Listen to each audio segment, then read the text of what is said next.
Hare Krishna devotees, எல்லாருக்கும் வணக்கங்கள். நம்ம பகவத்கீதை 18 டேஸ் கோர்ஸ் லெவல் 1ல இருக்கோம்.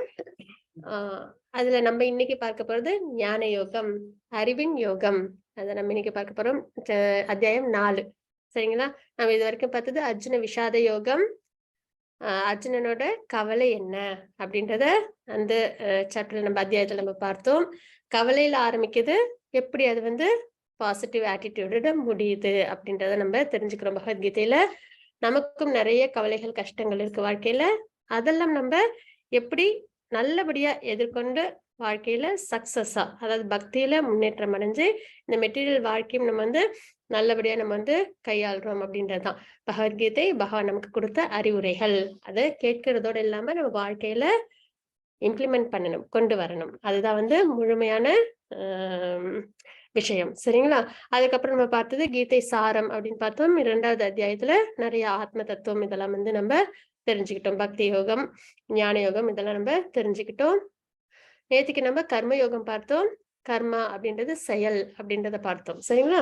அப்ப செயலின் மூலியமா பகவானை நம்ம எப்படி திருப்தி பண்றது அப்படின்றத பார்த்தோம். இன்னைக்கு நம்ம ஞான யோகம் பார்க்க போறோம்.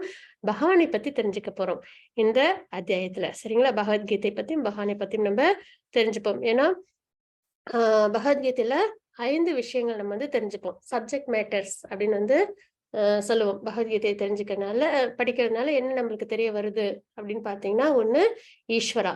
ஈஸ்வரான்றது பகவான், சுப்ரீம் பர்சனாலிட்டி ஆஃப் காட் யாரு அப்படின்னு நம்மளுக்கு தெரிய வரும். பகவான் கிருஷ்ணர் அப்படின்னு தெரிய வரும். அவங்களோட குணாதிசயங்கள், அப்புறம் இந்த உலகம் எல்லாம் அவங்க எப்படி கிரியேட் பண்ணிருக்காங்க, இந்த மாதிரி விஷயங்கள்லாம் நம்ம தெரிஞ்சுப்போம். சரிங்களா? பகவானை பத்தி நிறைய விஷயங்கள் நம்ம தெரிஞ்சுப்போம். அதான் ஈஸ்வரா.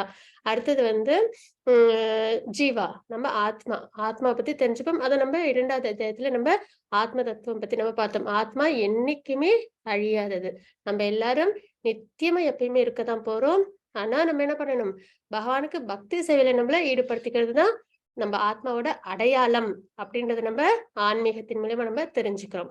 அப்ப என்னைக்குமே ஆத்மா கழிவு கிடையாது. நம்ம என்னைக்குமே அழிவுன்றது கிடையவே கிடையாது. நம்ம எல்லாருமே பகவானோட அனுகிரகத்தோட பாதுகாப்போட என்னைக்குமே நித்தியமா சந்தோஷமா இருப்போம். பிளிஸ்ஃபுல்னஸ் தான் ஆத்மாவோட நிலைப்பாடு அப்படின்றது நம்ம பார்த்தோம்ல, சச்சித் ஆனந்தம். அப்ப ஆத்மா பத்தி தெரிஞ்சுப்போம். அதற்கப்புறம் அது மட்டும் இல்லாம ஆத்மா பார்ட் அண்ட் பார்சல், அதாவது பகவானோட ஒரு பகுதியா இருக்கிறோம். சரிங்களா? அதாவது ரெண்டுமே சூப்பர் சோல் ரெண்டுமே ஒண்ணு, சச்சிதானந்தம். ஆனா நம்ம பகவான் விபு, நம்ம அணு அப்படின்ற விஷயம்லாம் நம்ம தெரிஞ்சுக்கிறோம். அதுக்கப்புறம் பிரகிருதி தெரிஞ்சுப்போம். பிரகிருதின்றது மெட்டீரியல் நேச்சர், முக்குணங்கள் பத்தி நம்ம நிறைய தெரிஞ்சுப்போம். ஞான யோகம் 13ல இருந்து 18 வரைக்கும் ஞான யோகம் நம்ம பார்ப்போம். அதுல ஃபுல்லா இந்த முக்குணங்களை பத்தின தாத்பரியங்களை நம்ம நிறைய நல்லபடியா தெரிஞ்சுப்போம். சரிங்களா? அதுக்கப்புறம் காலா. காலான்றது டைம் ஃபேக்டர். இந்த ஜட உலகத்துல எல்லாத்துக்குமே கால அளவுன்றது உண்டு. ஒரு நாள் அப்படின்னு பார்த்தா சூரிய உதயத்துல இருந்து அஸ்தமனம் வரைக்கும் அந்த மாதிரி இருக்கு இல்லைங்களா? அதே மாதிரி நமக்கு பிறப்புன்னு ஒண்ணு இருந்தா இறப்புன்றது ஒண்ணு கண்டிப்பா உண்டு. பிறக்கும் போதே நமக்கு அந்த இறப்புன்றதும் கண்டிப்பா உண்டுன்றது தெரிஞ்ச ஒரு விஷயம். அதே மாதிரி எந்த ஒரு பொருள், பூவும் பாத்தீங்கன்னா காலையில மலரும், சாயந்தரமான வாடி போயிடும் இல்லைங்களா? எந்த ஒரு பொருள் நம்ம உருவாக்குனாலும் அதற்கும் என்ன உண்டு? அதற்கும் ஒரு கால அளவு உண்டு. மருந்து தயாரிச்சாலும் கூட அதுக்கு மேனுபேக்சரிங் டேட், எக்ஸ்பைரி டேட், அந்த மாதிரி கால அளவுன்றது உண்டு. அதுவும் இல்லாம பகவான் காலமா இருக்காங்க அப்படின்றத நம்ம தெரிஞ்சுப்போம். 11வது அத்தியாயத்துல இந்த ஜட உலகத்துல எப்பெல்லாம் அதர்மம் தலை தோங்கி இருக்குதோ அப்பெல்லாம் பகவான் அவதாரம் எடுத்து எல்லாரும் அதர்மத்தெல்லாம் அழிப்பாங்க. அதாவது டீமன்ஸ் அழிச்சு தர்மத்தை நிலைநிறுத்துவாங்க அப்படின்றத நம்ம பார்த்தோம். சரிங்களா? அப்ப பகவான் காலமா இருக்காங்க அப்படின்றத நம்ம தெரிஞ்சுக்கிறோம். அதுக்கப்புறம் கர்மா, அது செயல், நம்ம செய்யக்கூடிய செயல்கள் அப்படின்றத நம்ம பார்க்கிறோம். அது எப்படி இருக்கணும்? அது பகவானை திருப்தி பண்ற செயல்களா இருக்கணும். அப்படி இல்லைன்னா அது நம்மள பந்தத்துல கொண்டு சேர்த்துடும். ஒண்ணு, நம்ம நல்ல காரியம் செஞ்சா சொர்க்கம் போவோம், தவறான காரியங்கள் செஞ்சா நரகம் போவோம் அப்படின்றத நம்ம பார்க்கிறோம். அதனால பிறப்பு இறப்பு அப்படின்ற சுழற்சியில நம்ம நித்தியபடி இருந்துகிட்டே இருப்போம். எப்ப நம்ம பகவானுக்கான செயல்களை செய்ய ஆரம்பிக்கலையோ அது வரைக்கும் பிறப்பிறப்புன்ற சுழற்சியில் நம்ம இருப்போம் அப்படின்னு நம்ம தெரிஞ்சுக்கிறோம். அப்ப பகவத்கீதையில நம்ம தெரிஞ்சுக்கிற விஷயங்கள் 5. ஒண்ணு ஈஸ்வரா, இன்னொன்னு ஜீவா, அப்புறம் பிரகிருதி, காலா, அப்புறம் கர்மா. இந்த 5 விஷயங்கள். சரிங்களா? இன்னைக்கு நம்ம பார்க்க போறது ஞான யோகம், அறிவின் யோகம். அது என்ன அப்படின்றத நம்ம பார்க்கலாம் ஸ்லைட் கூடவே. ஹரே கிருஷ்ண லலிதா மாதாஜி, பிரணாம். மங்களாங்களா? हरे कृष्णा। ओम अज्ञानतिमिरान्धस्य ज्ञानाञ्जनशलाकया चक्षुर उन्मिलितं येन तस्मै श्रीगुरवे नमः। श्रीचैतन्यमनोभीष्टं स्थापितं येन भूतले स्वयं रूपकदा मह्यं ददाति स्वपदान्तिकम्। वन्देऽहं श्रीगुरो श्रीयुतपदकमलं श्रीगुरून् वैष्णवां च श्रीरूपं साग्रजातं सहगण रघुनाथान्वितं तं सजीवं सात्वैतं सावधूतं परिजनसहितं कृष्ण चैतन्यदेवं श्रीराधा कृष्णपातान् सहगण ललिता श्रीविशाखान् विदां च हे कृष्ण करुण सिन्धो दीनबन्धो जगत्पते गोपेशा गोपिका कान्ता राधा कान्ता नमोस्तुते। तप्त कांचन गौरंगी राधे वृंदावनेश्वरी विषभानुसुते देवी प्रणमामि हरिप्रिये। वाञ्छकल्पतरुभ्य च कृपा सिन्धुभ्य च पतितानां पावनेभ्यो वैष्णवेभ्यो नमो नमः।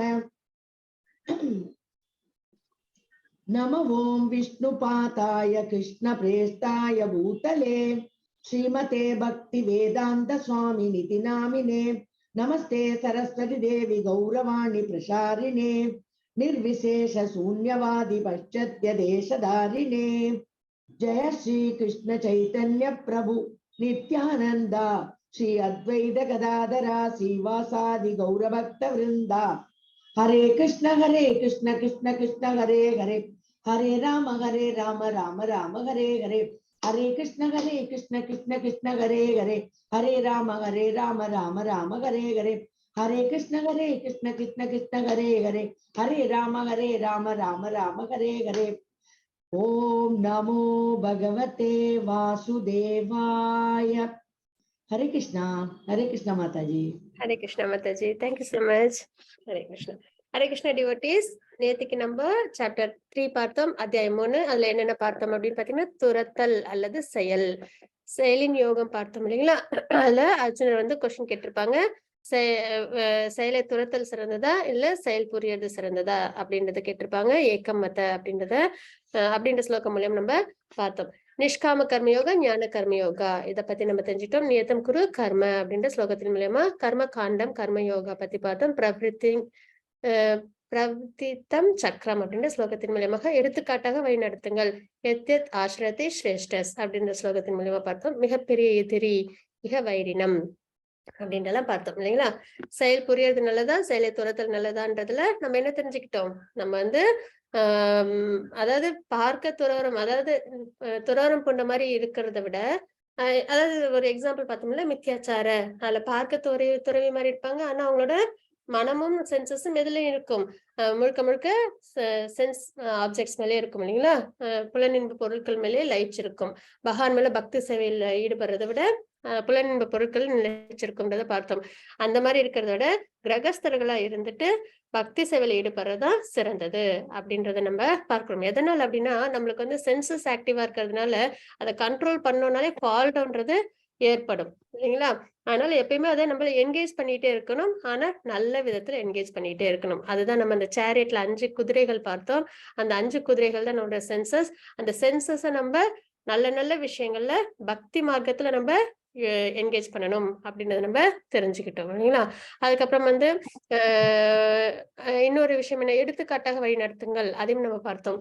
அது வந்து நம்ம வந்து இப்ப பக்தி மார்க்கத்துல இருக்கோம். அர்ஜுனர் வந்து இப்ப போர் பண்ண மாட்டேன்னு சொல்லிட்டா பின்னாடி வரவங்களும் அவங்களை அப்படியே ஃபாலோ பண்ணிடுவாங்க இல்லைங்களா? அந்த மாதிரி இல்லாம போர் பண்ணணும் அப்படின்ற ஒரு விஷயம். பகவானுக்கு இங்க வந்து எதுவுமே லீலை பண்றதுக்கு எந்த ஒரு காரணமுமே கிடையாது. இருந்தாலும் அவங்க என்ன பண்றாங்க, வைகுண்டம் கோலோகத்துல இருந்து இங்க வந்து அவதாரம் எடுக்கிறாங்க. அதனால வந்து அவங்க நமக்கு என்ன பண்றாங்க, வழிகாட்டுறாங்க அப்படின்றத நம்ம தெரிஞ்சுக்கிறோம் இல்லைங்களா?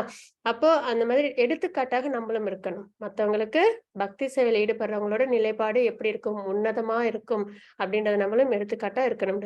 மிகப்பெரிய எதிரி அப்படின்றது லஸ்ட், காமம் அப்படின்றத பார்த்தோம் இல்லைங்களா. ஆசைதான் ஒரு மனிதனோட எதிரி. அந்த ஆசைகள் 3 வகையில இருக்கும். ஒண்ணு வந்து நெருப்பின் மேல உள்ள புகை மாதிரி இருக்கும். அது வந்து நம்ம லேசா வேண்டாம், இது நல்லது இல்ல அப்படின்னு நம்ம நினைச்சோம் அப்படின்னாலே அதுல இருந்து நம்மளால வெளியில வர முடியும். இன்னொன்னு கண்ணாடி மேல உள்ள அழுக்கு மாதிரி இருக்கும். அதற்கு நம்ம இன்னும் கொஞ்சம் பிரயத்தனப்படணும். இன்னும் கொஞ்சம் கடுமையா இல்ல அது வந்து தப்பான விஷயம், அதர்மம், அதுல நம்ம ஈடுபடக்கூடாது அப்படின்னு. இன்னும் சில ஆசைகள் வந்து கருப்பை மூடின மாதிரி ரொம்பவே ஸ்ட்ராங்கா இருக்கும். சரிங்களா? அந்த மாதிரி விஷயத்துல அவங்களால என்ன பண்ண முடியாது. அவங்களோட ஆசைகளை கட்டுப்படுத்த முடியாம அதர்மமா இருந்தாலும் அதுல ஈடுபட்டுடுறாங்க அப்படின்றத பார்த்தோம். சோ அப்ப நம்மளோட எனிமி யாரு அப்படின்னா அது காமம். ஆசை வந்து நல்ல ஆசை, தர்ம வழியில உள்ள ஆசையா இருக்கணும். அதுக்கப்புறம் பகவானுக்கு சேவை செய்யற ஆசையா இருக்கணும். இந்த 2ம் இருந்ததுன்னா நம்ம கண்டிப்பா அதர்மம் செய்ய மாட்டோம். அப்படி செய்யாம இருக்கிறதுனால நமக்கு என்ன ஏற்படாது, பாபங்கள் வராது. பாபங்கள் வரலன்னா நம்மளுக்கு கஷ்டங்கள் ஏற்படாது. அப்போ நம்மளுக்கு கஷ்டங்கள் ஏற்படக்கூடாதுன்னா நம்ம நல்ல செயல்கள்ல ஈடுபடணும். சரி, அப்ப நல்லது செய்யறேன், நான் வந்து இது கஷ்டப்படாம இருக்க போறேன், நான் இதுக்கு பக்தி சேவை ஈடுபடணும் அப்படின்னா அப்படி இருந்தாலும் நமக்கு இந்த பர்த் டெத் லைஃப் சைக்கிள் இருந்துகிட்டே இருக்கும். நல்லது மட்டும் செஞ்சு பக்தி இல்லாம இருந்தோம் அப்படின்னா இந்த ஜட வாழ்க்கையில நம்ம ஈடுபட்டுக்கிட்டே தான் இருப்போம். அதற்கான கதையும் ஒண்ணு உண்டு. நிருக மகாராஜா ஸ்டோரி. அது நம்ம நாளைக்கு சாப்டர்ல பார்ப்போம். அதாவது பக்தி சேவையில ஈடுபடாமல் இருக்கும்போது என்ன ஏற்படுது, பக்தி சேவையில ஈடுபடுறதுனால ஒரு மனிதனுக்கு என்ன ஏற்படுது அப்படின்றத நம்ம நாளைக்கு அத்தியாயத்துல பார்க்கலாம். இன்னைக்கு நம்ம பார்க்க போறது அத்தியாயம் 4, கிருஷ்ணரை பற்றிய ஆழ்நிலை அறிவு. அது வந்து 4.1 10 வரைக்கும். ஏவம் பரம்பர பிராப்தம் அப்படின்ற ஸ்லோகத்தின் மூலியமா நம்ம தெரிஞ்சுக்கலாம். கிருஷ்ணர் அனைத்து பாதைகளின் குறிக்கோளாகவும் வர்ணாசிரம அமைப்பை உருவாக்கியவராகவும் இருக்கிறார். 4.11 to 15 வரைக்கும். யயாதா மாம் பிரபாதியந்தே அப்படின்ற ஸ்லோகத்தின் மூலம் நம்ம தெரிஞ்சுப்போம். கர்ம யோகா 4.16 to 24 அது வரைக்கும். கர்மனோ ஹி அபி போத்தவ்யம் அப்படின்ற ஸ்லோகத்தின் மூலம் நம்ம தெரிஞ்சுப்போம். தியாகங்கள் ஆழ்நிலை அறிவுக்கு வழிவகுக்கும். 4.25 to 33 வரைக்கும். ஞான யஜ்ஞ பரந்தப அப்படின்ற ஸ்லோகத்தின் மூலமா நம்ம தெரிஞ்சுக்கலாம். ஆழ்நிலை அறிவின் சுருக்கம் என்ன அப்படின்றத 4.34 to 42 வரைக்கும். தத் வித்தி பிரணிபாத்தேன அப்படின்ற ஸ்லோகத்தின் மூலமா நம்ம தெரிஞ்சுப்போம். பகவத்கீதை உண்மை உருவில். ஹரே கிருஷ்ண மாதாஜி. 4.1. ஹரே கிருஷ்ண. ஓம் ஸ்ரீ பரமாத்மனே நமः. சதுர்த்தோऽध्यायः. ஸ்ரீ பகவானுவாச்ச இமம் திவஸ்வதே யோகம் प्रोक्तवानहमव्ययम् विवस्वान् मनवे प्राह मनुरिक्त्वा कवे ब्रवीत्. ஹரே கிருஷ்ணா. ஹரே கிருஷ்ண மாதாஜி. Thank you so much. புருஷோத்தமரான முழுமுதற் கடவுள் ஸ்ரீ கிருஷ்ணர் கூறினார், அழிவற்ற இந்த யோக விஞ்ஞானத்தை நான் சூரிய தேவனான விவஸ்வானுக்கு உபதேசித்தேன். விவஸ்வான் மனிதகுல தந்தையான மனுவுக்கும் மனு இஷ்வாகு மன்னனுக்கும் இதனை முறையே உபதேசித்தனர் அப்படின்னு நம்ம பார்க்கிறோம். அப்ப பகவத்கீதைன்றது பகவான் முதல்ல யாருக்கு கொடுத்திருக்காங்க, விவஸ்வானுக்கு கொடுத்திருக்காங்க. அர்ஜுனருக்கு கொடுத்தது இல்ல, விவஸ்வானுக்கு கொடுத்திருக்காங்க அப்படின்னு நம்ம பார்க்கிறோம். விவஸ்வான் அப்படின்றவங்க யாரு அப்படின்னு பாத்தீங்கன்னா சூரிய பகவான், அவங்களோட பெயர். சரிங்களா? இப்ப சூரிய தேவனோட பெயர். அதாவது இந்த அந்த ஜட உலகம் இருக்கு இல்லைங்களா, இங்க யாரெல்லாம் இருக்கிறோமோ அவங்க எல்லாருக்கும் அந்த போஸ்ட் பிரம்மா, அப்புறம் வந்து சூரியன், தேவர்கள் 33 கோடி தேவர்கள், இந்திரன், இந்த மாதிரி எந்த ஒரு போஸ்ட் இருந்தாலும் அந்த போஸ்டுக்கு யாரு வேணாலும் போகலாம், அதற்கான தகுதி இருந்தால். இப்ப எல்லாருக்குமே தெரியும், இந்திரன் பதவிக்கு போனா 100 அஸ்வமேத யாகங்கள் செஞ்சா இந்திரன் ஆக முடியும் அப்படின்றத பார்க்கிறோம் இல்லைங்களா. அந்த மாதிரி பிரம்மா அந்த நிலைப்பாட்டுக்கு போகணும்னாலும் 100 வர்ணாசிரம முறைப்படி 100 முறை அவங்க வந்து அவங்க வாழ்க்கை வாழ்ந்திருந்தாங்க அப்படின்னா, அவங்க வந்து அப்புறம் நிறைய தவங்கள் செஞ்சிருந்தாங்கன்னா அவங்க பிரம்மா அப்படின்ற ஒரு நிலைப்பாட்டுக்கு அந்த லிவிங் என்டிட்டியால போக முடியும் அப்படின்றத நம்ம பார்க்கிறோம். அதே மாதிரி சூரியன் எல்லாருக்குமே வந்து ஒரு சில குறிப்பிட்ட இது தவங்கள், யாகங்கள் இதெல்லாம் வந்து இருக்கு அப்படின்றதுதான் தாத்பரியம். அப்ப சூரிய தேவன், அப்போ விவஸ்வான் அவங்களுக்கு வந்து யாரு சொல்லியிருக்காங்க, பகவான் வந்து உபதேசம் பண்ணிருக்காங்க பகவத்கீதை முதலா. அப்புறம் விவஸ்வான் யாருக்கு கொடுத்திருக்காங்க அப்படின்னு பாத்தீங்கன்னா மனித குல தந்தை மனுவுக்கு அவங்க உபதேசம் பண்ணாங்க அப்படின்றத பார்க்கிறோம். அதற்கப்புறம் அப்புறம் அது யாருக்கு வருது, அப்படியே வந்து பரம்பரையா இஷ்வாகுக்கு வருது. இஷ்வாகு குலத்துல யார் வராங்க, அப்புறம் கொஞ்சம் காலம் கழிச்சு ராமரும் அந்த குலத்துலதான் அவதாரம் பண்றாங்க. சூரிய அப்படின்னு சொல்றோம் இல்லைங்களா. சூரியகுல தோன்றல் அப்படின்னு நம்ம வந்து சொல்றோம் இல்லைங்களா ராமர் அவதாரத்துல. அப்போ விவஸ்வான் அவங்களோட வழியில வர மனுல இருந்து இஷ்வாகு அப்படியே முறையா இந்த உபதேசம் வந்து வந்துட்டு இருக்கு அப்படின்றத நம்ம பாக்குறோம். இதுல நம்ம தெரிஞ்சுக்கணும்னா பகவான் வந்து பகவத்கீதையை சூரிய பகவானுக்கு முதல்ல கொடுத்திருக்காங்கன்றத நம்ம தெரிஞ்சுக்கிறோம்.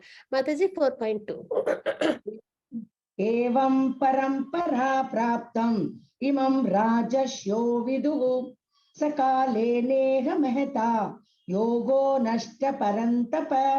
हरे कृष्णा. ஹரே கிருஷ்ண மாதாஜி.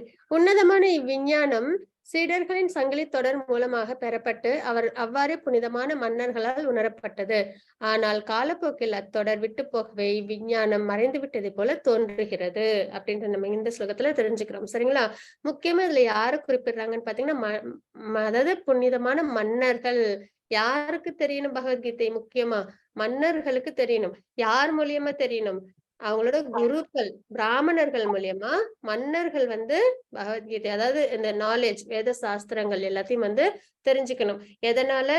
பிராமணர்கள் நல்லபடியா வேதத்தை எல்லாம் தெரிஞ்சுக்கிட்டு அத மன்னர்களுக்கு என்ன பண்ணணும்? அவங்க தர்மம் அதர்மத்தை எடுத்து சொல்லணும். மன்னர்கள் அதற்கு தகுந்த ஆட்சி அவங்க பண்ணுவாங்க. தர்ம வழியில அவங்க தர்மம் அதர்மம் தெரிஞ்சதுக்கு அப்புறம் அவங்க தர்ம வழியில ஆட்சி பண்ணுவாங்க. அதனால மக்களையும் தர்ம வழியில அவங்க கொண்டு வருவாங்க அப்படின்றது அங்க தாத்பரியம். சரிங்களா? அப்ப இந்த விஞ்ஞானம் பகவத்கீதைன்றது ஏதோ ஆன்மீகம் அதுக்கும் நமக்கு சம்பந்தம் இல்லைன்னு கிடையாது. இது ஒரு சிறந்த ஒரு விஞ்ஞானமும் கூட. இது என்ன ஆகுது? சீடர்கள் வழியா சங்கிலி தொடர்பா வந்துகிட்டே இருக்கு. புனித மன்னர்களால் உணரப்பட்டு அதன்படி வழிநடத்தப்பட்டிருக்காங்க அவங்களாம். ஆனா காலப்போக்குல என்ன ஆயிடுச்சு? இந்த விஞ்ஞானம் வந்து விட்டு போயிடுச்சு. அடுத்த தலைமுறைக்கு போகாம போயிடுச்சு. அதனால நம்ம என்ன பண்ணிடவே கூடாது? இந்த பகவத்கீதையை அடுத்த தலைமுறையினருக்கு கண்டிப்பா நம்ம கொண்டு போய் சேர்க்கணும். அதுதான் நம்ம எல்லாருடைய முக்கியமான ரெஸ்பான்சிபிலிட்டி. நம்ம நிறைய விஷயங்கள் நம்ம பிள்ளைங்களுக்கு நல்லதுன்னு பார்த்து செய்யறோம் இல்லைங்களா? ஆனா இருக்கிற சிறந்த நல்ல ஒரு விஷயம்ன்றது இந்த மாதிரி பகவத்கீதை பாகவதம்ல நம்ம குழந்தைங்க தெரிஞ்சுக்கிட்டு அதுங்க என்ன பண்ணணும்? பக்தியில ஈடுபடணும் அப்படின்றத நம்ம சொல்ல வேண்டிய விஷயம். ஏன்னா பக்தினும் போது உடனே அவங்க எல்லாத்தையும் வாழ்க்கையை விட்டுட்டு போயிடுவாங்களோன்ற ஒரு எண்ணம் இருக்கும் எல்லாருக்கும். அப்படி கிடையாது. நம்ம நிறைய பியூர் டிவோட்டிஸ் பாக்குறோம். அவங்க எல்லாருமே மன்னர்களா இருந்து பியூர் டிவோட்டிஸா இருக்கிறவங்க தான். பகவத்கீதையில பகவான் எங்கேயுமே உன்னுடைய பிரிஸ்கிரைப் டியூட்டியை விட்டுட்டு நீ வந்து பக்தி செய்யன்னு சொல்லவே இல்லை. நம்மளோட வாழ்க்கையை நல்லபடியா வாழ்ந்துகிட்டே பக்தி பண்ணணும் அப்படின்றத நம்ம நேத்திக்கும் பார்த்தோம் இல்லைங்களா? கிரகஸ்தர்களா இருந்து பகவான் மீது பக்தியோட இருக்கதா சிறந்ததுன்றதை பார்க்கிறோம். அப்ப நம்ம சரியான பாதையில நம்ம பிள்ளைகளை கொண்டு வரணும் அப்படின்னும் போது பகவத்கீதை பாகவதம் இதெல்லாம் நம்ம கண்டிப்பா அடுத்த தலைமுறைக்கு கொண்டு போய் சேர்க்கிற மாதிரிதான் தலையாய கடமை நம்ம எல்லாருக்குமே. இப்ப இதுல நம்ம என்ன பார்க்கிறோம்? ஆனால் காலப்போக்கில் அத்தொடர் விட்டு போகவே இவ்விஞ்ஞானம் மறைந்து விட்டதை போல தோன்றுகிறது அப்படின்றத இந்த ஸ்லோகத்துல தெரிஞ்சுக்கிறோம். இப்ப பாத்தீங்கன்னா பகவான் யார் யாருக்கெல்லாம் இந்த விஞ்ஞானத்தை கொடுத்திருக்காங்க, யார் யாருக்கெல்லாம் வந்து நாலேஜ் கொடுத்திருக்காங்க அப்படின்னு பாத்தீங்கன்னா பகவத்கீதை மட்டுமில்ல எல்லா சாஸ்திரங்களையும் யாருக்கெல்லாம் கொடுத்திருக்காங்கன்னு பாத்தீங்கன்னா பிரம்மா, மகாலட்சுமி, சிவபெருமான், சனத்குமாரர், இந்த மாதிரி 4 பேருக்கு பகவான் வந்து நேரடியா இந்த ஞானத்தெல்லாம் கொடுத்திருக்காங்கன்றதை நம்ம பார்க்கிறோம். சரிங்களா? இந்த 4 பரம்பரைகள் அப்படின்னு நம்ம பார்க்கிறது. நம்ம வந்து ஆன்மீகத்துல நம்ம வந்து சரியான பாதையில இருக்கோமா அப்படின்னு தெரிஞ்சுக்கணும்னா இந்த 4 பரம்பரையில ஒரு பரம்பரையோட நம்ம கண்டிப்பா நம்ம என்ன பண்ணணும்? நம்மள சம்பந்தப்படுத்திக்கணும். அப்படி சம்பந்தப்படுத்திக்கும் போது நம்ம என்ன பண்ண முடியும்? சரியான பாதையில நம்ம போவோம் அப்படின்றது அர்த்தம். ஏன்னா இவங்க இந்த 4 பரம்பரையுமே என்ன பண்ண மாட்டாங்க? அடல்ட்ரேட் பண்ண மாட்டாங்க, டைல்யூட் பண்ண மாட்டாங்க. தாத்பரியம் பகவான் என்ன அர்த்தத்துல உபதேசங்கள் கொடுத்தாங்களோ அதை அப்படியே அடுத்தடுத்த தலைமுறைகளுக்கு கொண்டு போய் சேர்ப்பாங்க. அதனாலதான் ரொம்ப ஸ்ட்ரிக்டா இருப்பாங்க இவங்கெல்லாம். ரொம்ப ஈஸியா எல்லாரும் அவங்களோட கருத்துக்கள்லாம் கொண்டு வர மாட்டாங்க. தாத்பரியம்னா தாத்பரியம் அதுலயே இருப்பாங்க. ரொம்ப கண்டிப்போட இருப்பாங்க இந்த பரம்பரையில உள்ளவங்க எல்லாருமே. அதனால 4 பரம்பரைகள், ஒண்ணு பிரம்மா, இன்னொன்னு மகாலட்சுமிக்கு கொடுத்தது சிவபெருமான், சனத்குமாரன் பாக்குறோம்.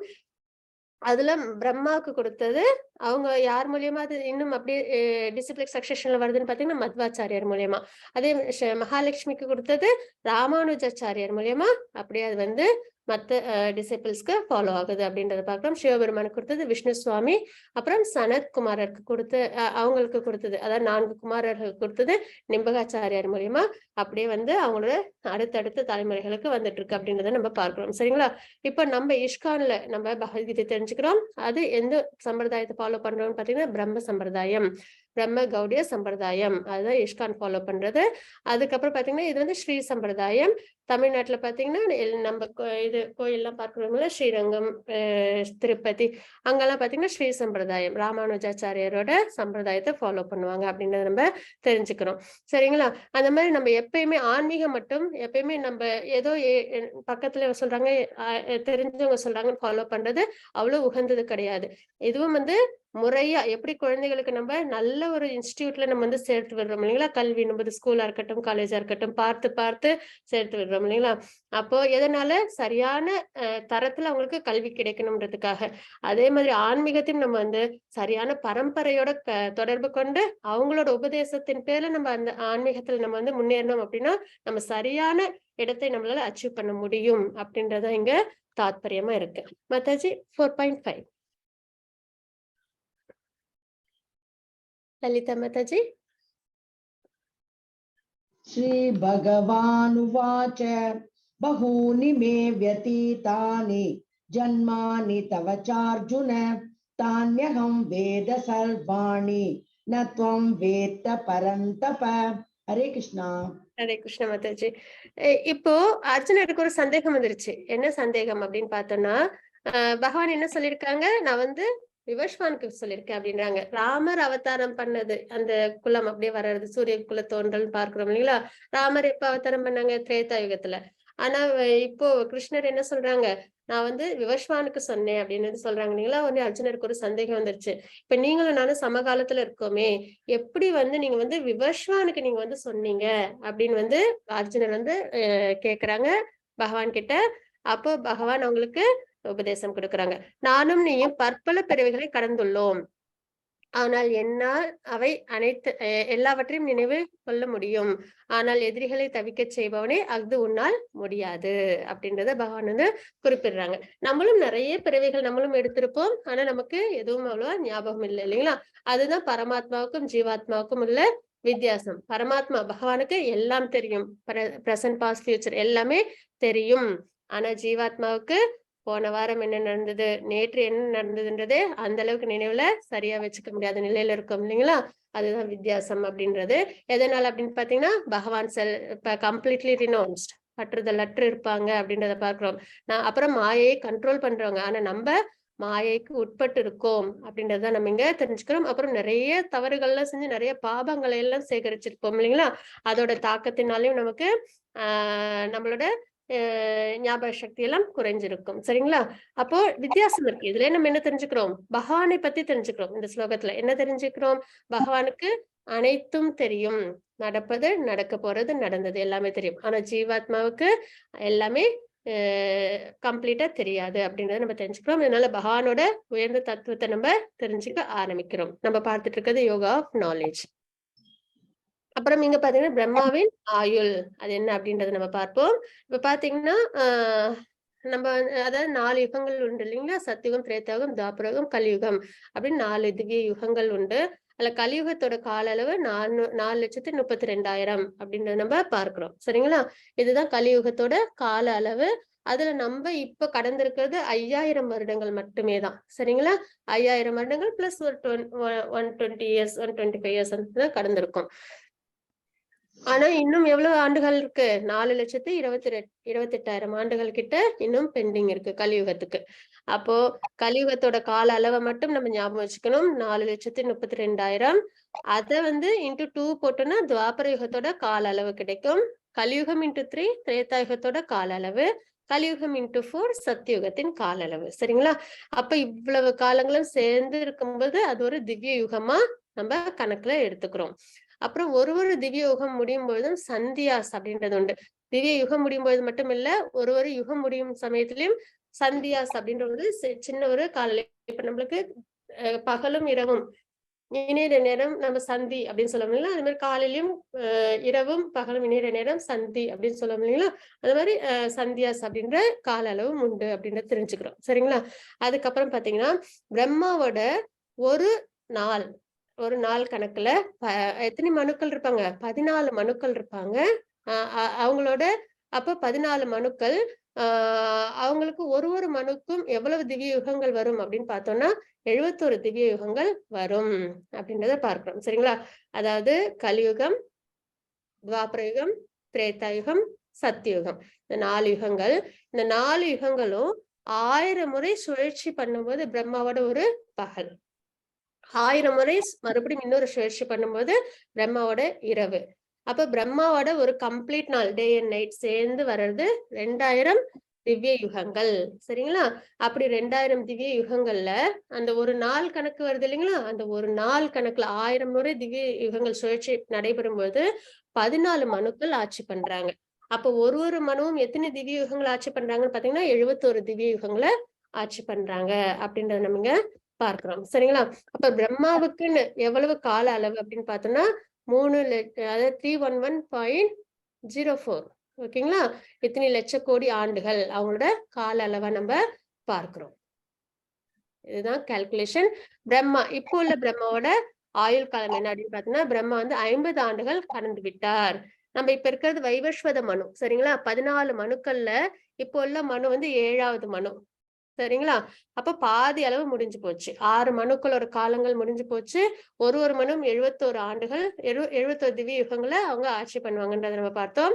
அப்போ பாதி அளவு முடிஞ்சு போச்சு. இப்போ நடக்கிறது 7வது மனுவோட ஆட்சி காலம். அப்போ பிரம்மாவோட ஆண்டுகள் எவ்வளவு முடிஞ்சு போச்சு? 50 ஆண்டுகள் முடிஞ்சு போச்சு அப்படின்றத பார்க்கிறோம். அதுக்கப்புறம் பாத்தீங்கன்னா 6 மன்வந்திரங்கள் முடிந்து விட்டன.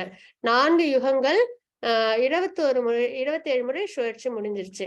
சத்தியுகம், திரேதாயுகம் மற்றும் துவாபர யுகம், அதுவும் இந்த திவ்ய யுகத்துல முடிவடைஞ்சிருச்சுன்றத பார்க்கலாம். கலியுகத்துல நம்ம எவ்வளவு காலங்கள் கடந்து விட்டோம்? 5117 ஆண்டுகள் அப்படின்றத பார்க்கிறோம். சரிங்களா? அப்ப பிரம்மாவோட வாழ்க்கை இதெல்லாம் வச்சு கால்குலேட் பண்ணும்போது 155.522 ட்ரில்லியன் இயர்ஸ் அவங்களோட வாழ்க்கை வந்து இது வரைக்கும் முடிஞ்சிருக்குன்றத நம்ம பார்க்கிறோம். இப்போ உள்ள பிரம்மாவோட கால அளவு. அதே மாதிரி மனுவோட கால அளவும் நம்ம இங்க பார்க்கிறோம். இப்ப இருக்கிறது வைவஸ்வத மனு, 4 யுகங்கள் 27 முறை சுழற்சி முடிஞ்சு போச்சு. அதுக்கப்புறம் சத்தியுகம், திரேதாயுகம், துவாபர யுகம், அதுவும் வந்து முடிஞ்சிருக்கு. கலியுகத்துல நம்ம இருக்கோம். கலியுகத்துல எவ்வளவு காலங்கள் கடந்திருக்கு? 5117 ஆண்டுகள் கடந்துருச்சு அப்படின்றத நம்ம பார்க்கிறோம். சரிங்களா? அப்ப மனுவோட காலங்கள் எவ்வளவு முடிஞ்சிருக்கு பாத்தீங்கன்னா 120.5331 மில்லியன் இயர்ஸ் அப்படின்றத பார்க்கிறோம். மனு பிறப்பதற்கு முன்பே அதை ஏற்றுக்கொள்வது கீதை இறைவன் தனது சீடரான சூரிய கடவுள் விவஸ்வானிடம் பேசினார். கீதா 120 மில்லியன் ஆண்டுகளுக்கு முன்பு விவஸ்வான் பேசினார் அப்படின்னு நம்ம பார்க்கிறோம். அதாவது பகவான் கீதைய விவஸ்வானுக்கு எவ்வளவு ஆண்டுகளுக்கு முன்பு பேசியிருக்காங்க? 120 மில்லியன் ஆண்டுகளுக்கு முன்பு. ஏன்னா பகவான் வந்து சொல்லியிருக்காங்களா, விவஸ்வானுக்கு நான் உபதேசம் பண்ணேன் அப்படின்ட்டு. அப்போ பகவானுக்கு பிரசன்ட், பாஸ்ட், ஃபியூச்சர் எல்லாமே தெரியும் அப்படின்ற பட்சத்துல இவ்வளவு காலங்கள், அதுவும் இந்த ஒரு யுகத்துல, அதாவது இந்த திவ்ய யுகத்தின் சுழற்சியில அப்படின்னும் போது நம்ம எவ்வளவு ஆண்டுகள் வாழறோம்? 60-70 ஆண்டுகள் வாழறோம் இல்லைங்களா? ஒரு மைன்யூட் டைம் தான் நம்ம எல்லாம் இருக்கிறது. கீதை கேம் ஆன் எர்த். மகாபாரதத்தில் ஆண்டின் பர்வா அதுல வந்து குறிப்பிடப்பட்டிருக்கு. கீதையின் வரலாற்றை பின்வருமாறு அறியலாம். திரேதாயுகத்தின் தொடக்கத்தில் விவஸ்வானால்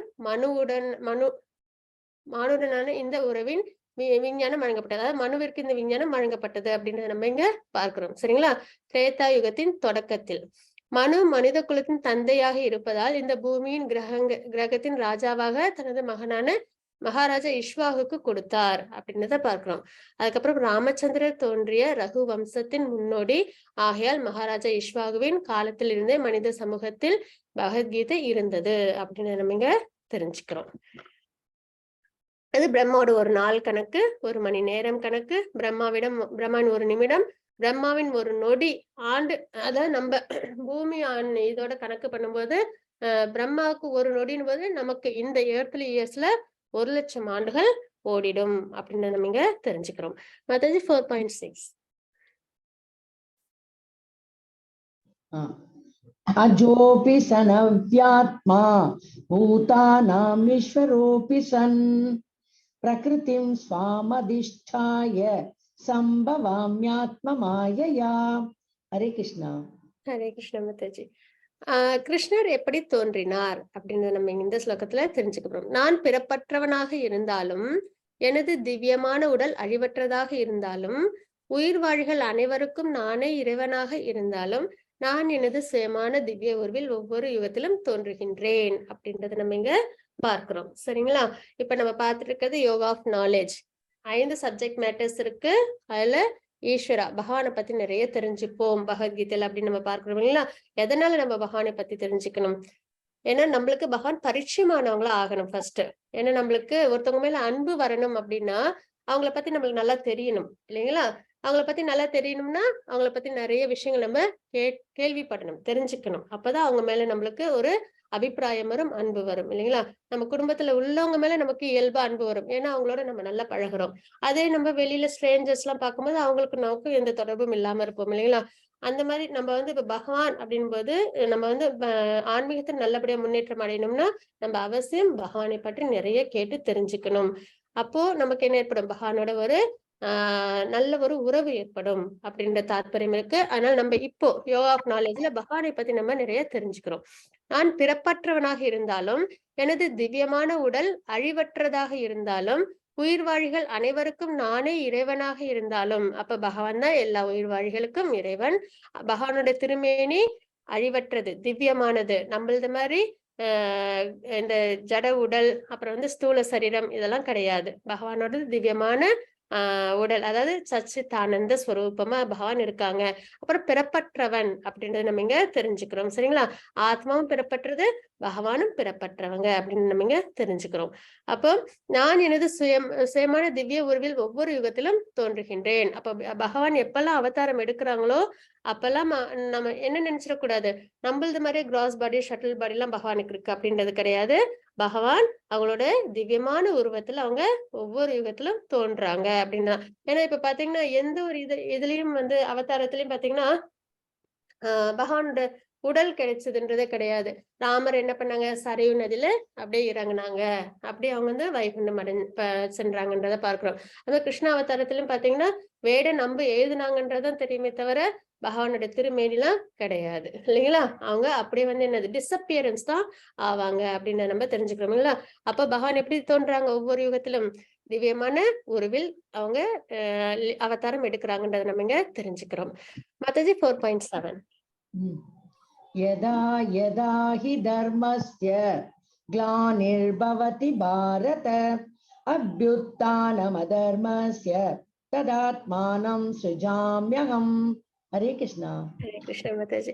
எப்பொழுதெல்லாம் எங்கெல்லாம் தர்மம் சீர்குலைந்து அதர்மம் ஆதிக்கம் செலுத்துகின்றதோ பரதகுல தோன்றலே அப்பொழுதெல்லாம் நான் தோன்றுகின்றேன் அப்படின்றத நம்ம இங்க பார்க்கிறோம் சரிங்களா? அப்ப பகவான் எப்பெல்லாம் அவதாரம் எடுக்கிறாங்க? எப்பெல்லாம் அதர்மம் தலை தூக்கி இருக்கோ அப்பெல்லாம் பகவான் அவதாரம் எடுக்கிறாங்க அப்படின்றத பார்க்கிறோம்.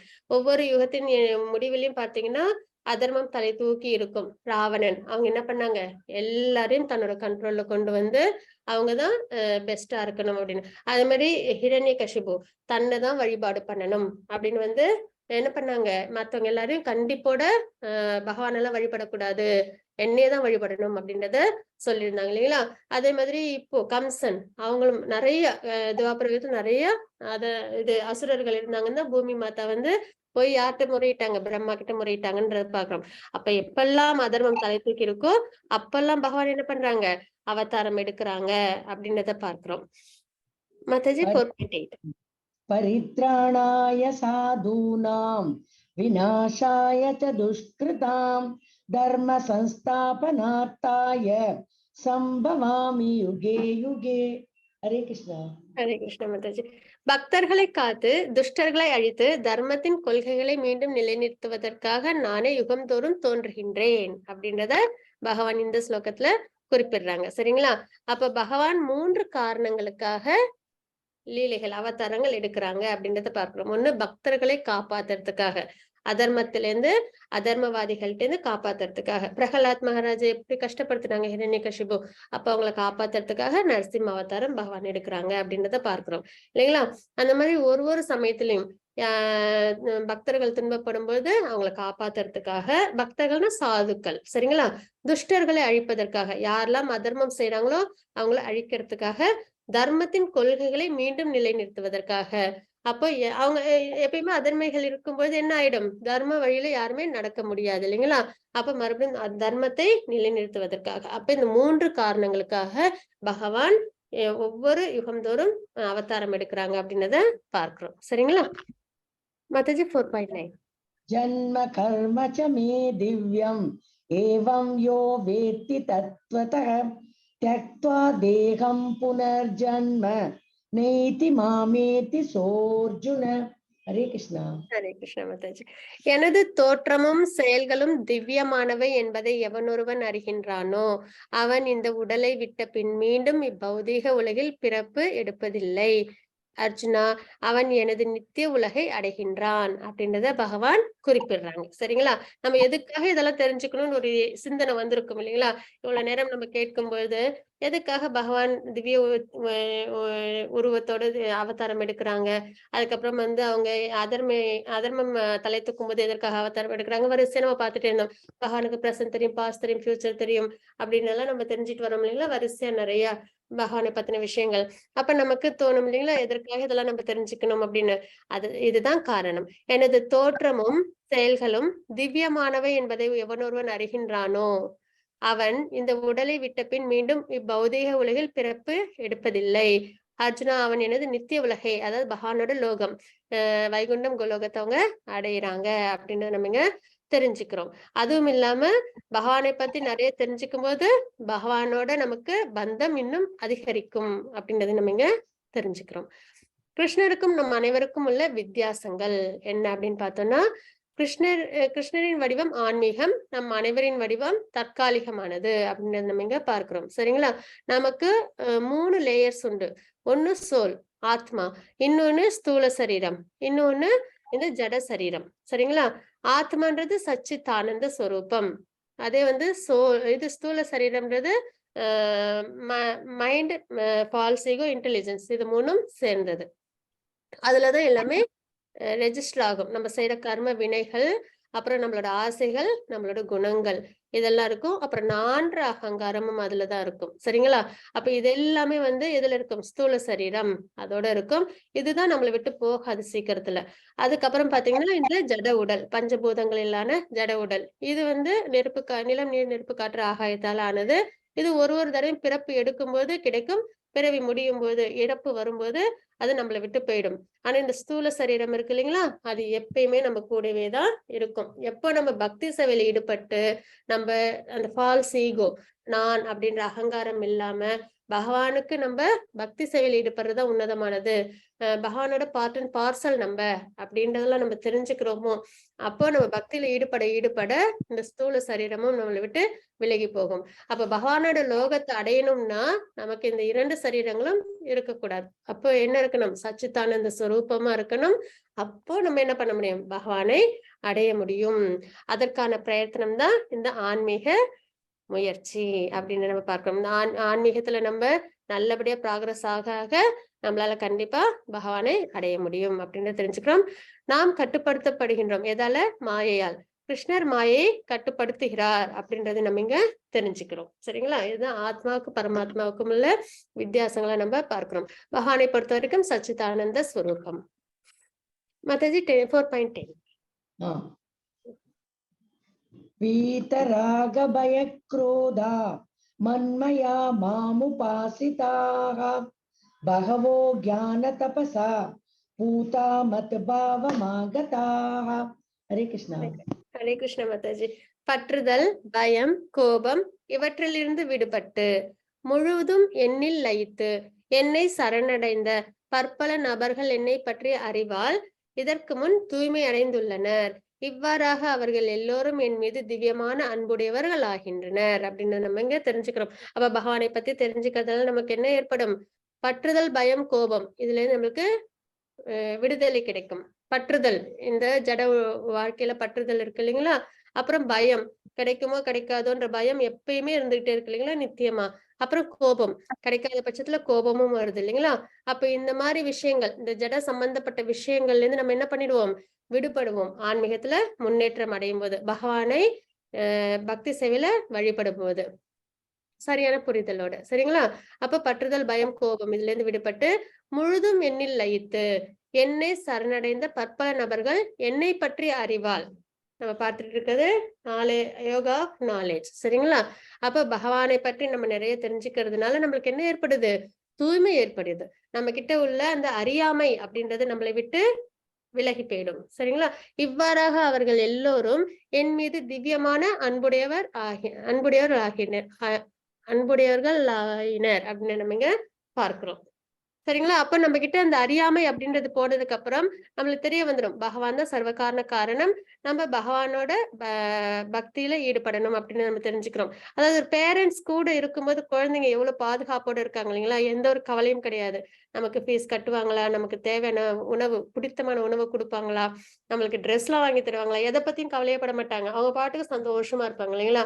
அந்த ஒரு நிலைப்பாடுதான் பக்தி நம்ம செய்யும்போது பகவான் நமக்கு தேவையான அனைத்து விஷயங்களையும் அவங்களே வந்து என்ன பண்ணுவாங்க, பார்த்துப்பாங்க. இதற்கு வந்து நம்ம உதாரணம் பார்த்துக்கிட்டோம்னா, இந்த பறவைகள், விலங்குகள் கூட பாத்தீங்கன்னா எதை பத்தியும் கவலையப்படாது. அடுத்த வேளை சாப்பாடுக்கு கூட அது என்ன பண்ணுது, சேகரிச்சு வைக்காது. இயல்பா அதோட வாழ்க்கை அது வாழ்ந்துகிட்டே இருக்கும் இல்லைங்களா? ஆனா அதுக்கு தேவையான உணவு கிடைச்சுக்கிட்டே தான் இருக்கு இல்லைங்களா? ஆனா நம்ம தான் என்ன பண்ணுவோம், நிறைய அடுத்தடுத்து நிறைய சேர்த்து வைக்கிறதுக்கு பிரயத்தனம் பண்ணிக்கிட்டே இருப்போம் இல்லைங்களா? அப்போ இதுல இருந்து நமக்கு என்ன தெரிய வருது, அந்த ஒரு இன்செக்யூரிட்டி நம்ம கிட்ட இருக்கு.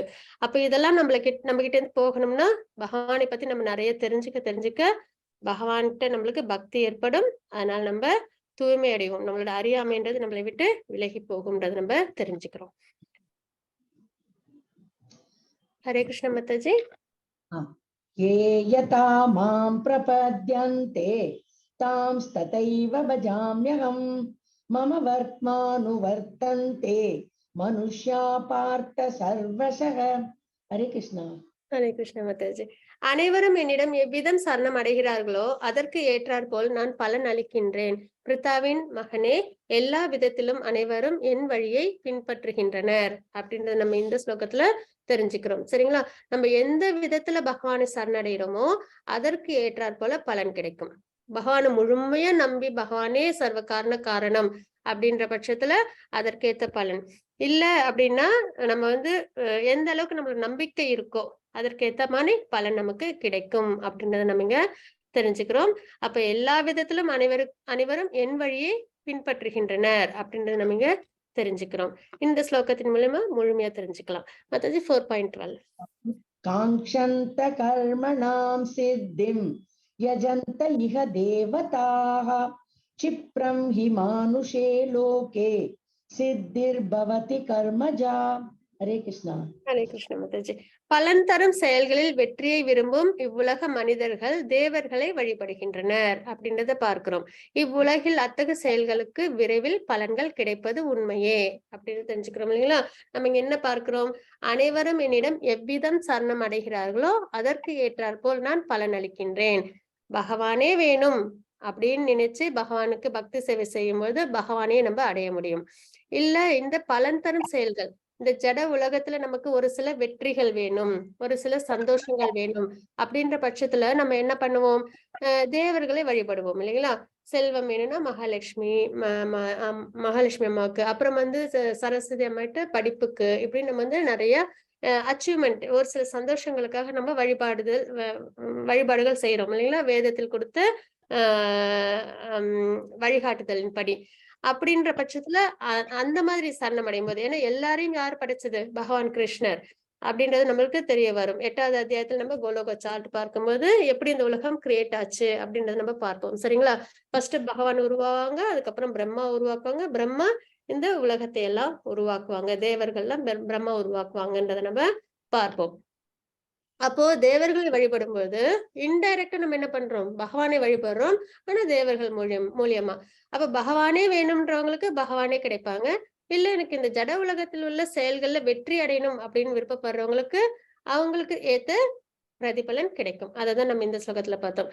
அனைவரும் என்னிடம் எவ்விதம் சரணம் அடைகிறார்களோ அதற்கு ஏற்றாற்போல் நான் பலன் அளிக்கின்றேன் அப்படின்னு நம்ம இங்க பார்க்கிறோம். மாதாஜி 4.13 சாதுர்வர்ண்யம் மயா சிருஷ்டம் குணகர்ம விபாகசஹ தஸ்ய கர்த்தாரமபி மாம் வித்ய கர்த்தாரமவ்யயம். ஹரே கிருஷ்ணா. ஹரே கிருஷ்ண மாதாஜி. 3 வித இயற்கை குணங்களுக்கும் அவற்றின் செயல்களுக்கும் ஏற்ப மனித சமூகத்தின் 4 வகை பிரிவுகள் என்னால் ஏற்படுத்தப்பட்டன அப்படின்னு நம்ம இங்க தெரிஞ்சுக்கிறோம். இம்முறையை படைத்தவன் நானே ஆயினும் மாற்றமற்ற என்னை செயல்களுக்கு அப்பாற்பட்டவனாக அறிந்து கொள் அப்படின்றத தெரிஞ்சுக்கிறோம். சரிங்களா? இதற்கு முன்னாடி ஒரு ஸ்லோகம் பார்த்தோம்ல, எவ்வாறு சரணமடைகிறோமோ அவ்வாறு நமக்கு பிரதிபலன் கிடைக்கும்னு. மகாபாரதத்துல கூட பாத்தீங்கன்னா இது இந்த போருக்காக வந்து துரியோதனனும் அர்ஜுனரும் வந்து என்ன பண்ணுவாங்க, ஆர்மி எல்லாம் சேகரிப்பாங்க. அப்போ பகவான் கிருஷ்ணர் கிட்டயும் வருவாங்க. கிருஷ்ணரோட சேனை வந்து நம்ம பக்கம் கிடைக்கணும் அப்படின்ற ஒரு எண்ணத்தோட வருவாங்க. அப்ப ஃபர்ஸ்ட் துரியோதனன் வருவாங்க. அவங்க என்ன பண்ணுவாங்க, பகவான் உறங்கிட்டு இருப்பாங்க. அப்போ அவங்க திருமுடி பக்கம் அவங்க வந்து அமர்ந்திருப்பாங்க. அதே அர்ஜுனன் வருவாங்க, அவங்க வந்து திருப்பாதம் பக்கத்துல அமர்ந்திருப்பாங்க அப்படின்றத நம்ம பார்க்கிறோம். அப்ப என்ன ஆகும், உடனே பகவான் கிருஷ்ணர் வந்து வீழ்த்து பார்க்கும்போது என்ன ஆகுது அப்படின்னு பாத்தீங்கன்னா, அர்ஜுனனை ஃபர்ஸ்ட் பார்ப்பாங்க. உடனே அர்ஜுனனை பார்த்த உடனே அர்ஜுனன் கிட்ட உனக்கு என்ன வேணும் அப்படின்னு வந்து கேட்பாங்க. அப்ப வந்து இல்ல ஃபர்ஸ்ட் துரியோதனன் தான் வந்தாங்க, அதனால அவங்க கிட்ட நீங்க வந்து கேளுங்க அப்படின்னு வந்து அர்ஜுனர் சொல்லுவாங்க. உடனே வந்து பகவான் வந்து துரியோதனன்கிட்ட கேட்பாங்க, என்ன என்ன வேணும்னு. உடனே இந்த மாதிரி எனக்கு வந்து போர்ல வந்து உங்களோட ஆர்மி வேணும் அப்படின்னு வந்து சொல்லுவாங்க. அப்ப பகவான் வந்து 2 ஆப்ஷன் கொடுப்பாங்க 2 பேருக்கும். ஒண்ணு நான் இருப்பேன், இன்னொன்னு என்னோட ஆர்மி இருக்கும். அப்போ அதுவும் நான் இருப்பேன், ஆனா நான் ஆயுதம் எடுக்க மாட்டேன். என்னோட படைபலம் முழுக்க இன்னொருத்தவங்களுக்கு கிடைக்கும். யாருக்கு எது வேணும் அப்படின்னும் போது துரியோதனன் உடனே ரொம்ப அவசரமா என்ன பண்ணுவாங்க, எனக்கு உங்களோட ஆர்மி தான் வேணும். ஏன்னா நாராயணி சேனை இல்லைங்களா, கடல் மாதிரி இருக்குங்களாம். அப்போ அதுதான் வேணும். ஏன்னா ஒரு போருக்கு லாஜிக்கா யோசிக்கும் போது என்ன தேவைப்படும், படைபலம் தேவை. அப்ப லாஜிக்கா துரியோதனன் என்ன பண்ணுவாங்க, எனக்கு படைபலம் தான் வேணும், அது கிருஷ்ணர் மட்டும் ஆயுதம் இல்லாம வந்து நம்மளுக்கு என்ன பயன் அப்படின்றத யோசிச்சுப்பாங்க. அதே அர்ஜுனர் என்ன சொல்லுவாங்கன்னா, எனக்கு அந்த படைபலம் வேணாம், எனக்கு வந்து பகவானே வேணும், நீங்க தான் எங்க கூட இருக்கணும் அப்படின்றத வேண்டும் சொல்லுவாங்க. அது ஆனா கடைசியில யார் வின் பண்ணது, அர்ஜுனர் இல்லைங்களா?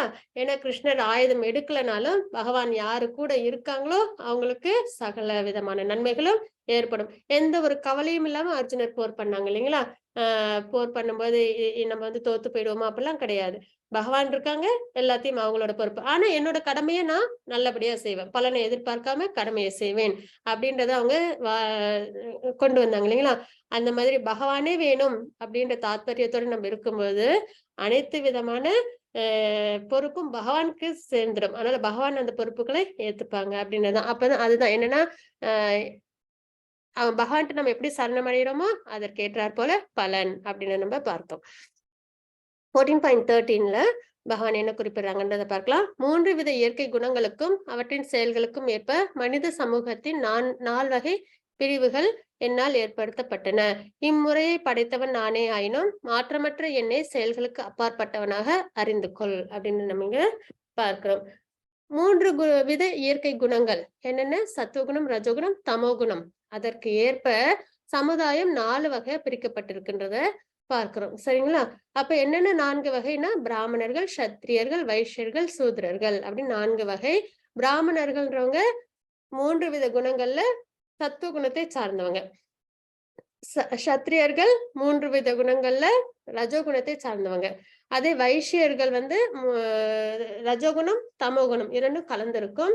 சூத்ரர்கள் தமோகுணத்தை சார்ந்தவர்கள் அப்படின்றத நம்ம இங்க தெரிஞ்சுக்கிறோம். இந்த வகையில தான் சமூகத்துல பிரிவுகளே. மொத்தமா வந்து பகவானோட வழிகாட்டுதலின் பேர்ல சமூகம் வந்து சத்துவகுணம், ரஜோகுணம், தமோகுணம் இந்த குணத்திற்கு ஏற்ற மாதிரி 4 வகையான பிரிவுகள்.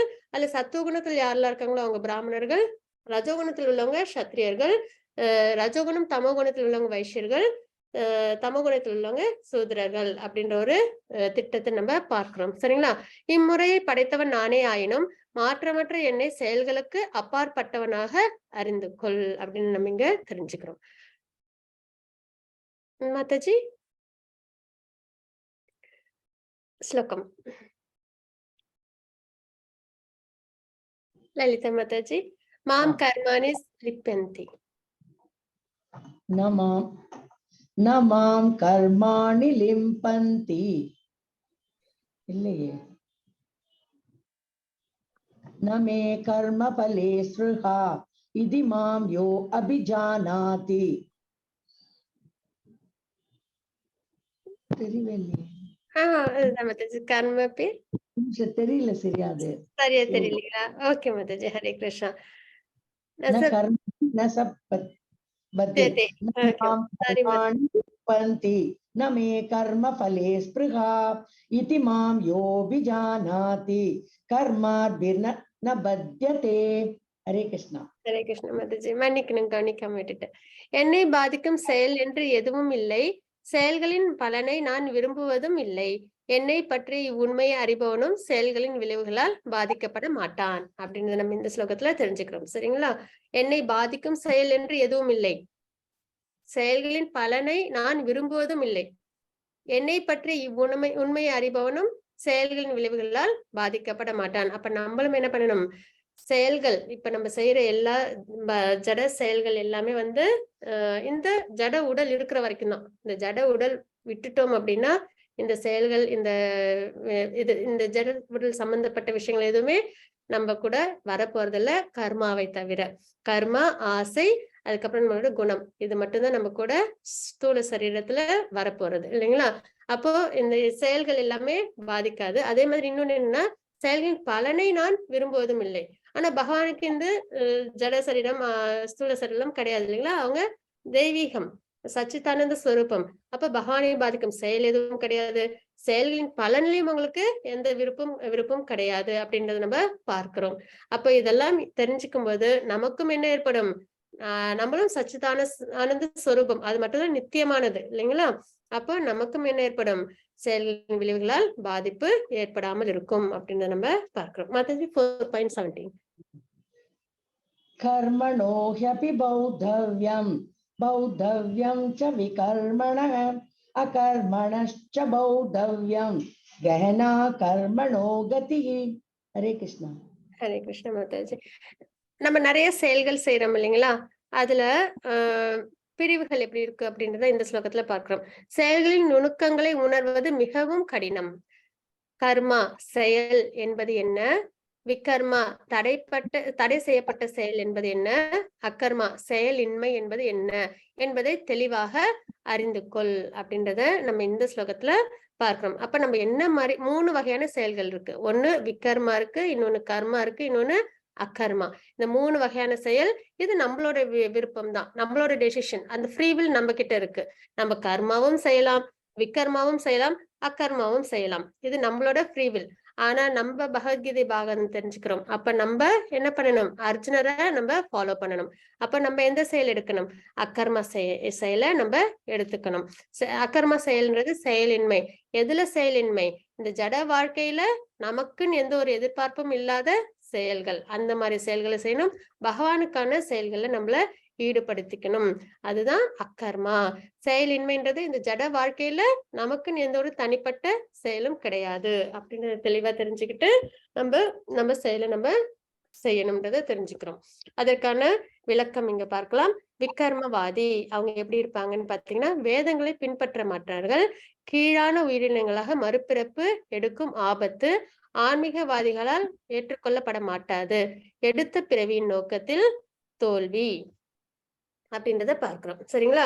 பகவான் மேல நம்பிக்கை இருக்காது, வேதத்தையும் அவங்க நம்ப மாட்டாங்க, அதை பின்பற்றவும் மாட்டாங்க. அப்ப அவங்களுக்கு தர்மம் எது அதர்மம் எதுன்றது தெரியாது. அவங்களுக்கு என்ன தோணுதோ அதெல்லாம் அவங்க செய்வாங்க வாழ்க்கையில. அப்போ அதர்மம் செய்யும் பட்சத்துல அவங்களுக்கு என்ன ஏற்படும்? அவங்களுக்கு இது பாபங்கள் ஏற்படும் இல்லைங்களா? அதனால அவங்க என்ன பண்ணுவாங்க? கஷ்டங்களை அனுபவிச்சு கீழான உயிரினங்களா மறுபிறப்பு எடுப்பாங்க அப்படின்றத இதை நம்ம தெரிஞ்சுக்கிறோம். ஆன்மீகவாதிகளால் ஒருபோதும் ஏற்றுக்கொள்ளப்பட மாட்டாது. எது? விகர்மா ஆன்மீகவாதிகள் என்னைக்கும் செய்ய மாட்டாங்க. வேதத்துல தடைப்பட்ட செயல்களை ஆன்மீகவாதிகள் என்னைக்கும் செய்ய மாட்டாங்க அப்படின்னு நம்ம பார்க்கிறோம். சரிங்களா? எடுத்த பிறவி நோக்கத்தில் தோல்வி. நம்மளுக்கு மனித பிறவின்றது அவ்வளவு இயல்பா கிடைச்சிடாது, லேஸ்ல கிடைச்சிடாது இல்லைங்களா? ஏன்னா நிறைய பிறவிகளை தாண்டிதான் நம்ம மனித பிறவிக்கு வந்திருக்கிறோம். அப்படி உள்ள மனித பிறவில மட்டும்தான் அந்த இன்டெலிஜென்ஸ் உண்டு. பகவானை பத்தி தெரிஞ்சுக்கணும், ஆன்மீகத்தில் முன்னேற்றம் அடையணும்ன்ற இன்டெலிஜென்ஸ் உண்டு. ஆனா அதை முக்கியத்துவம் கொடுக்காம மறுபடியும் இந்த அனிமல்ஸ் என்ன பண்ணும்? நல்ல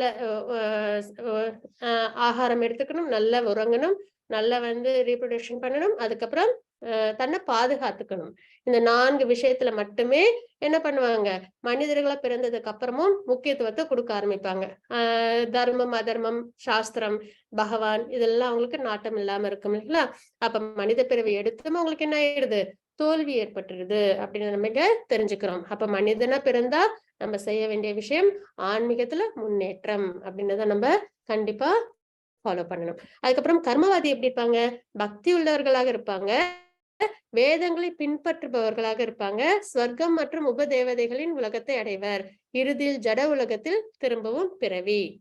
கர்மவாதின்றவங்க பலனை எதிர்பார்த்து செயல்களை செய்வாங்க, பக்தி உள்ளவங்களா இருப்பாங்க, வேதத்தையும் பின்பற்றுவாங்க. ஆனா எனக்கு ஒரு விஷயம் நடக்கணும், அதற்காக இந்த யாகங்கள், தானங்கள், தவங்கள் செய்யறேன் அப்படின்ற மாதிரி அவங்களோட செயல்பாடுகள் இருக்கும். அப்ப கண்டிப்பா அவங்க பாபத்தை செய்ய மாட்டாங்க, புண்ணிய விஷயங்கள் நிறைய செய்வாங்க. அதனால அவங்களுக்கு என்ன ஏற்படும்?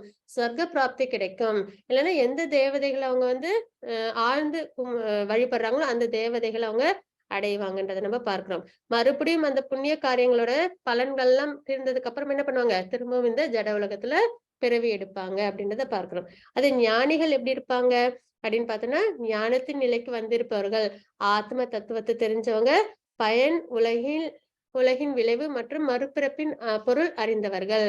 அதாவது இந்த மனித பிறவியோட பயன் அது அவங்களுக்கு தெரிஞ்சிருக்கும். சரிங்களா? அதுக்கப்புறம் மறுபிறப்பு இதுல எல்லாமும் அவங்களுக்கு தெரிய வந்திருக்கும். அப்ப அவங்க என்ன பண்ணுவாங்க? மறுபிறப்புன்றது இல்லாத பக்தி சேவையில தன்னை ஈடுபடுத்திப்பாங்க. பக்தி சேவைக்கு வருபவர்கள் மிகவும் உயர்ந்தவர்கள் அப்படின்றத நம்ம இந்த ஸ்லோகத்துல தெரிஞ்சுக்கிறோம். மாதாஜி 4.80.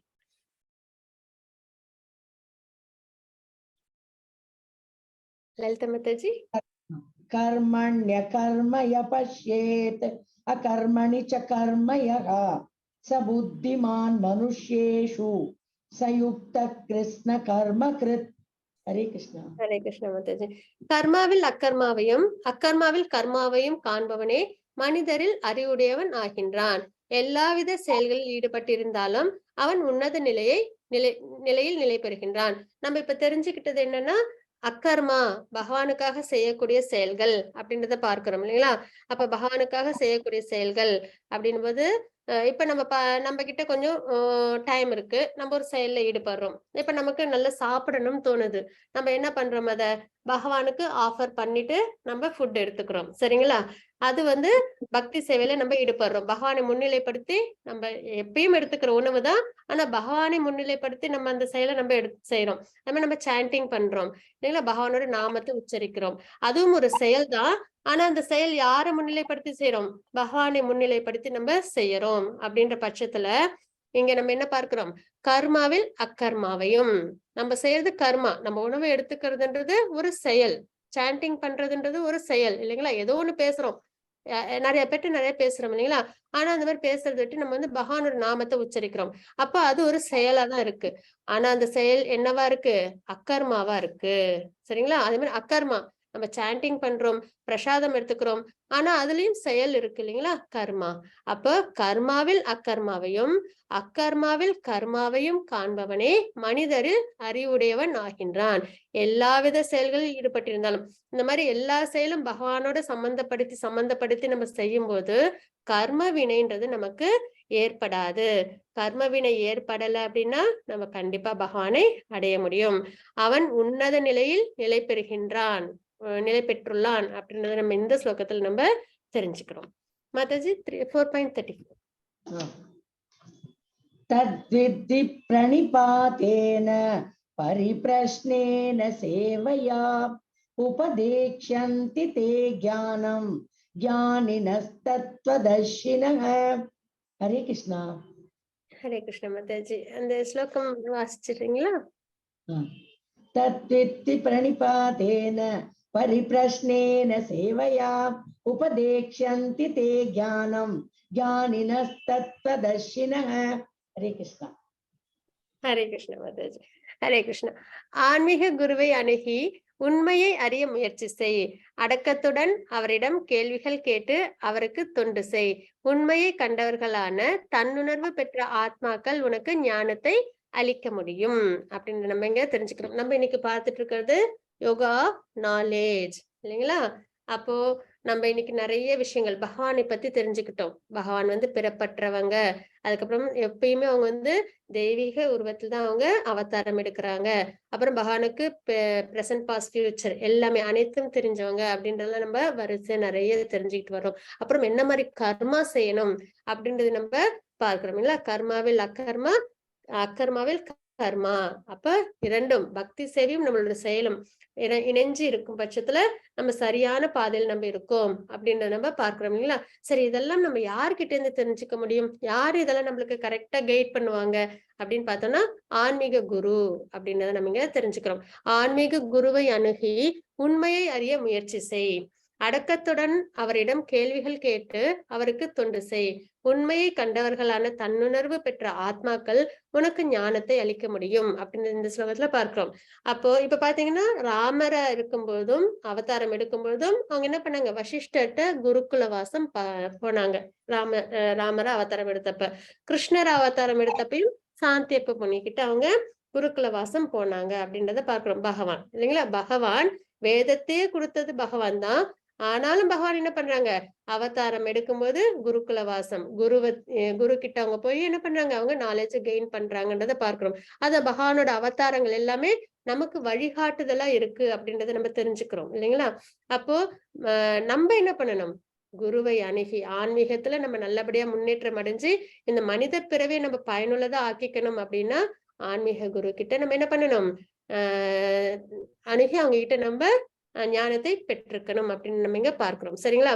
அதுவும் எப்படி கேட்கணும், அடக்கத்துடன். ரொம்பவே முக்கியமான ஒரு விஷயம்.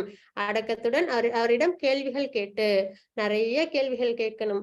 அதாவது ஆன்மீகத்துல நமக்கு நிறைய சந்தேகங்கள் இருக்கும் இல்லைங்களா, அதெல்லாம் நம்மளை விட்டு போகிற வரைக்கும் அவங்க கிட்ட நிறைய கேள்விகள் கேட்டு பக்தியை எப்படி பண்ணணும், அதுவும் சரியான முறையில பகவானை திருப்தி எப்படி பண்ணணும் அப்படின்ற மாதிரி கேள்விகள்லாம் அவங்க கிட்ட கேட்டு அவங்களுக்கு தொண்டு செய்யணும் அப்படின்னு நம்ம இங்க பார்க்கிறோம். உண்மையை கண்டவர்களான என்ன உண்மை, செல்ஃப் ரியலைஸ்டா இருப்பாங்க. அவங்களுக்கு ஆத்மாதான் நித்தியமானதுன்றது தெரியும், பக்தி தான் பிரதானம்ன்றது தெரியும், பகவான் தான் சர்வ காரண காரணம்ன்றதெல்லாம் அவங்களுக்கு தெரியும் இல்லைங்களா. அப்ப உண்மையை கண்டவர்களான தன்னுணர்வு பெற்ற ஆத்மாக்கள் யாரு, குருக்கள். சரிங்களா. உனக்கு ஞானத்தை அளிக்க முடியும். யாருக்கு தெரியுமோ பாதை அவங்களாலதான் நமக்கும் வழிகாட்ட முடியும். அப்ப நம்ம யாரு அணுகணும், யாருக்கு சிறந்த முறையில பக்தி சேவையில பகவானை திருப்தி பண்ண தெரியுமோ அவங்க கிட்ட நம்ம ஆன்மீகத்துக்கான முன்னேற்றத்துக்கான வழிகளை கேட்டு தெரிஞ்சுக்கணும்ன்றத நம்ம இங்க பார்க்கிறோம். இதுதான் நம்ம 4வது அத்தியாயத்துல தெரிஞ்சுக்கிற விஷயங்கள். Yoga of knowledge. கிருஷ்ணரை பற்றி ஆழ்நிலை அறிவு, அதுதான் வந்து ஏவம் பரம்பரை பிராப்தம் அப்படின்றத நம்ம பார்த்தோம். கிருஷ்ணர் அனைத்து பாதைகளின் குறிக்கோளாகவும் வர்ணாசிரம அமைப்பை உருவாக்கியவராகவும் இருக்கிறார் அப்படின்றத பார்த்தோம். அதுக்கப்புறம் கர்ம யோகா, யோகாவை பத்தி நம்ம தெரிஞ்சுக்கிட்டோம். அதுக்கப்புறம் பாத்தீங்கன்னா அதாவது கர்ம யோகா செயல்கள் எப்படி இருக்கும்ன்றத நம்ம பார்த்தோம். விகர்மா, கர்மா, அகர்மா. தியாகங்கள் ஆழ்நிலை அறிவுக்கு வழிவகுக்கும் அப்படின்றத நம்ம பார்த்தோம். ஆழ்நிலை அறிவின் சுருக்கம் என்ன அப்படின்றத நம்ம தெரிஞ்சுக்கிட்டோம். ஹரே கிருஷ்ணா லலிதா மாதாஜி. முடிக்கிறேனா? அவசியம். ஓம் தத் சதிதி ஸ்ரீமத் பகவத்கீதாசு உபனிஷத்சு பிரம்ம வித்யாயாம் யோக சாஸ்திரே ஸ்ரீ கிருஷ்ணார்ஜுன சம்வாதே ஞான கர்ம சந்நியாச யோகோ நாம சதுர்த்தோத்யாயः. சர்வம் கிருஷ்ணார்ப்பணமஸ்து. ஹரே கிருஷ்ணா. ஹரே கிருஷ்ணா மாதாஜி. हरे कृष्ण माताजी, थैंक यू सो मच. हरे कृष्ण. वाञ्छाकल्पतरुभ्यश्च कृपा सिन्धुभ्यैव च पतितानां पावनेभ्यो वैष्णवेभ्यो नमो नमः. अनंत कोटि वैष्णव की जय. श्रील प्रभुपाद की जय. हरे कृष्ण.